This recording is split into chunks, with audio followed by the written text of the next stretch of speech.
Hello students, आज हम कर रहे हैं मेजरमेंट ऑफ लेंथ। पिछले लेक्चर में हमने डिराइव्ड यूनिट्स पढ़ी थी और उससे पहले हमने एसआई यूनिट्स पढ़ी थी और आज हम पढ़ रहे हैं मेजरमेंट ऑफ लेंथ्स।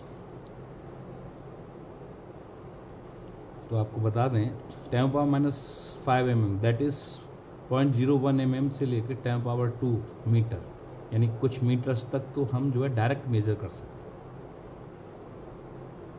छोटी लेंथ के मेजरमेंट के लिए वर्नियर कैलिपर्स और थोड़ी बड़ी लेंथ के लिए हम वर्नियर से भी छोटी जो है स्क्रू गेज से कर सकते हैं।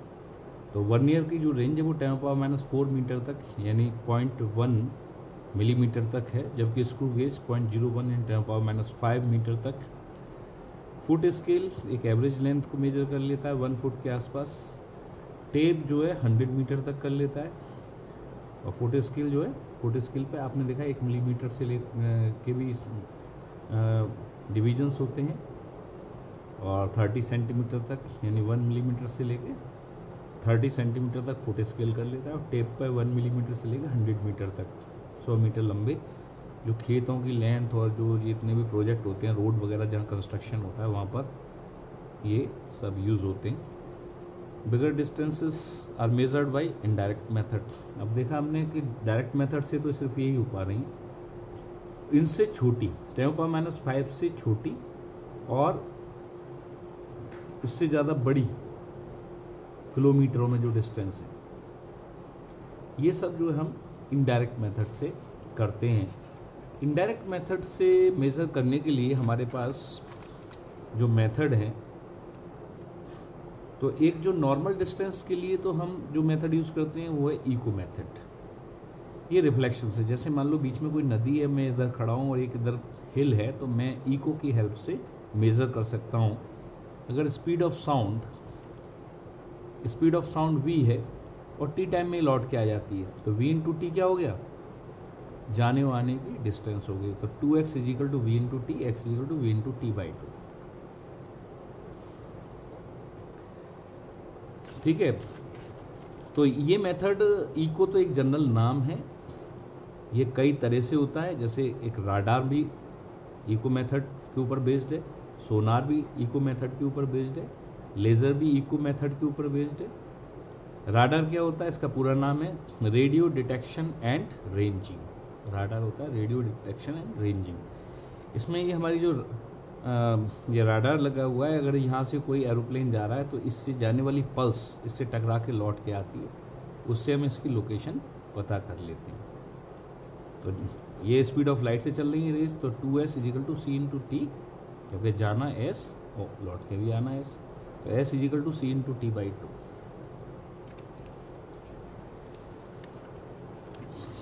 इसके बाद दूसरा मेथड है sonar method, sound navigation and ranging to measure the depth of ocean. Sonar से क्या होता है, जैसे समुद्र के अंदर ऊपर जो अपना शिप है, इसके शिप पे से कोई सोनार अगर वेव छोड़ी जाएगी तो वो जाके टकरा के लौट के आएगी, तो जितनी देर बाद लौट के आती है उस टाइम को हम मेज़र कर लेते हैं इंटरसेप्टर से। तो ये v × t, वेलोसिटी × टाइम, जाने और आने 2d के बराबर, तो d = v × t/2। बिल्कुल सिंपल है। ठीक उसी टाइप से होता है लेज़र। ये इन सबसे बहुत ज़्यादा इम्प्रूव टेक्नोलॉजी है। तो light amplification by stimulated emission of radiation, light amplification by stimulated emission of radiation से याद रख लेना, लेज़र का पूरा नाम है। We can measure the distance of moon with error of few centimetre. मतलब यहाँ से मून की डिस्टेंस भी अगर हम लेज़र से मेथड करते हैं तो कुछ सेंटीमीटर का डिफरेंस आता है, सबसे एक्यूरेट मेथड है। तो height of moon from the surface of earth is वही सेम फार्मूला v × t/2। यहाँ स्पीड ऑफ लाइट, लेज़र की कोई लाइट है इसलिए c × t/2। इसके बाद इससे भी बड़ी डिस्टेंसेस हमें मेज़र करनी पड़ सकती हैं, क्योंकि मून से भी ज़्यादा दूर और प्लेनेट्स हैं, उसके बाद फिर स्टार्स हैं। तो अब बात करते हैं हम measurement of very large distances. तो इसके लिए जो मेथड है वो पैरेलैक्स मेथड है। अब देखो, मैं एक लिखा है वो मैं बता दूंगा।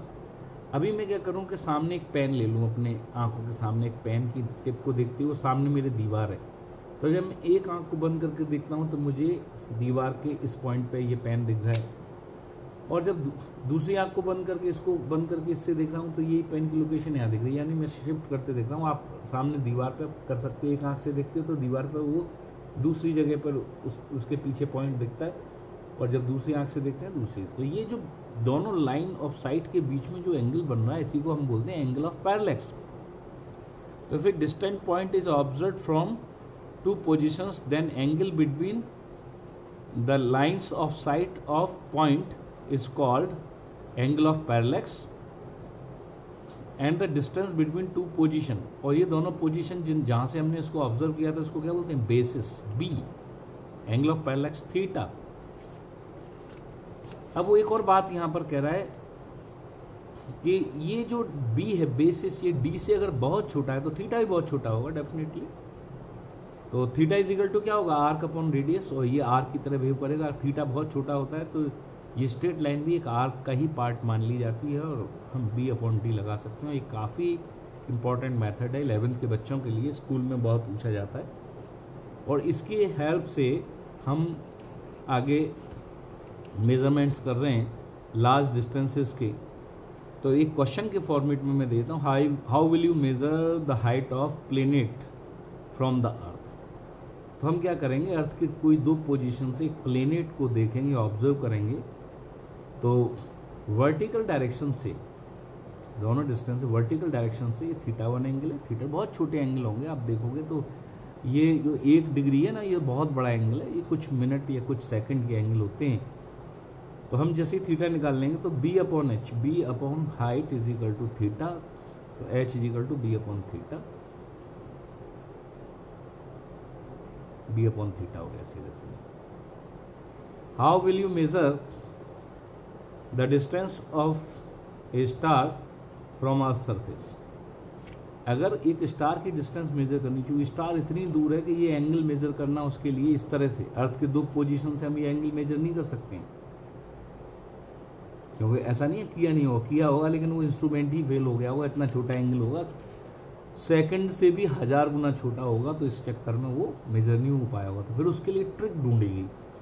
ट्रिक हमने क्या ढूंढी, हमने कहा कि हमारी अर्थ जो है 6 महीने के बाद अपने दूसरे एंड पे पहुंच जाती है। जैसे हमने देखा 22 दिसंबर और 22 जून बिल्कुल अपोजिट एंड पर होती है। तो हमने एक बार 22 दिसंबर को उसी स्टार का एंगल ले लिया वर्टिकल के साथ, और फिर हमने जो है 22 जून को सेम स्टार का एंगल ले लिया। ये दोनों एंगल को जोड़ दिया तो ये टोटल एंगल हमारे पास आ गया। ये भी एंगल बहुत छोटा होता है, और फिर हम बी अपॉन थीटा वही फॉर्मूला लगा करके इसकी सन से डिस्टेंस स्टार के हम निकाल सकते हैं इजीली। अब ये तो मेजरमेंट के तरीके हो गए। अब मेजरमेंट में बता देते हैं कुछ हमने स्टैंडर्ड यूनिट्स बड़ी डिस्टेंस को मेजर करने के लिए एज्यूम किए हैं, उनको बता देते हैं। एक तो एज्यूम किया हमने एस्ट्रोनॉमिकल यूनिट, अर्थ और सन के बीच की डिस्टेंस को हमने एस्ट्रोनॉमिकल यूनिट कहा है, और इसकी वैल्यू होती है 1.496 into 10⁻10 metre, distance between earth and sun. इसको हमने 1 एस्ट्रोनॉमिकल यूनिट को AU से रिप्रेजेंट करते हैं, और दूसरी इससे भी बड़ी यूनिट है, उसको बोलते हैं हम light year. What is light year? It is the distance travelled by light in 1 year. अब एक साल में 365 दिन हो गए, 86,400 सेकेंड हर दिन में हो गए, 3 गुणा 10 की घात 8, 3 इंटू 10⁻8, ये जो है क्या हो गया, स्पीड ऑफ लाइट हो गई। जब इनको प्रोडक्ट किया तो 9.45, कुछ लोग कहते हैं 9.46 जो भी है, तो कैलकुलेटर की हेल्प से जब जैसे ही कैलकुलेट करोगे तो ये आ जाएगा 1 लाइट ईयर इजिकल टू 9.45 और 46, कुछ बुक्स में 46 देखा, कुछ में 45 देखा, आप देख लेना, कोई फ़र्क नहीं पड़ रहा उसका। तो ठीक है, अब एक लाइट ईयर में कितने एस्ट्रोनॉमिकल यूनिट होंगे? तो लाइट ईयर की जो डिस्टेंस उसमें एस्ट्रोनॉमिकल यूनिट से डिवीजन करने पर हमें जो रिजल्ट मिलता है वो मैं लिख देता हूँ।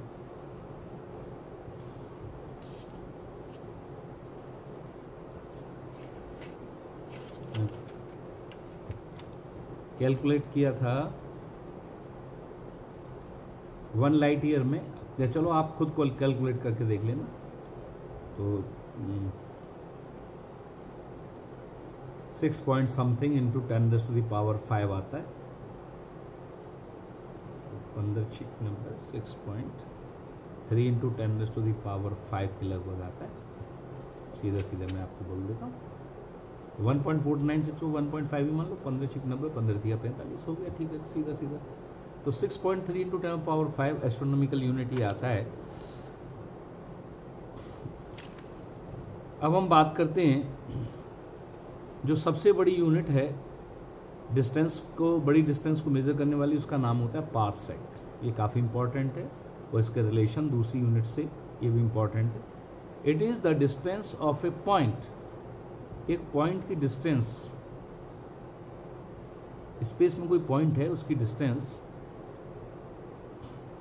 कौन सी डिस्टेंस, जहां पर एक एस्ट्रोनॉमिकल यूनिट, एक सेकंड का जो पारसेक है वो वास्तव में पैरालैक्टिक सेकंड, जो यहाँ सेकंड है वो टाइम का यूनिट नहीं है, यह सेकंड एंगल का है। आपको बता दें 1 डिग्री में 60 मिनट्स होते हैं और 1 मिनट में 60 सेकंड होते हैं। ये एंगल का डिवीजन बता रहे हैं।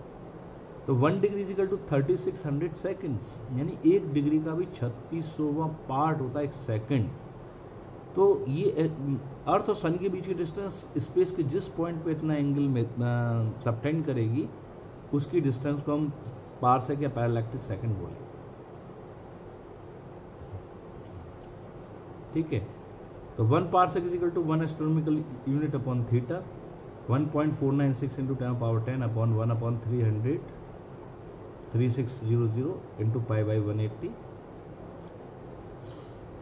सॉल्व करके 1 पारसेक की वैल्यू कितनी आई, ये आप कैलकुलेट कर सकते हो खुद से। ठीक है, अगर आपको चाहिए इसकी वैल्यू तो मैं अभी बता देता हूँ।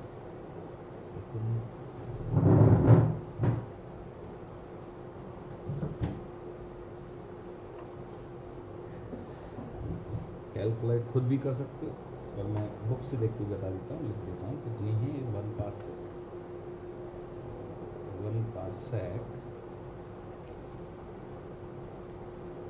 1 parsec is equal to 3.08 into 10⁻16 लिखी भी है मैंने यहाँ पर। 3.08 इंटू 10⁻16 1 पारसेक। 1 पारसेक में कितने लाइट ईयर होंगे, तो हम क्या करेंगे 9.45 यानी 1 लाइट ईयर की जो डिस्टेंस थी उससे डिवाइड करते हैं तो 3.16।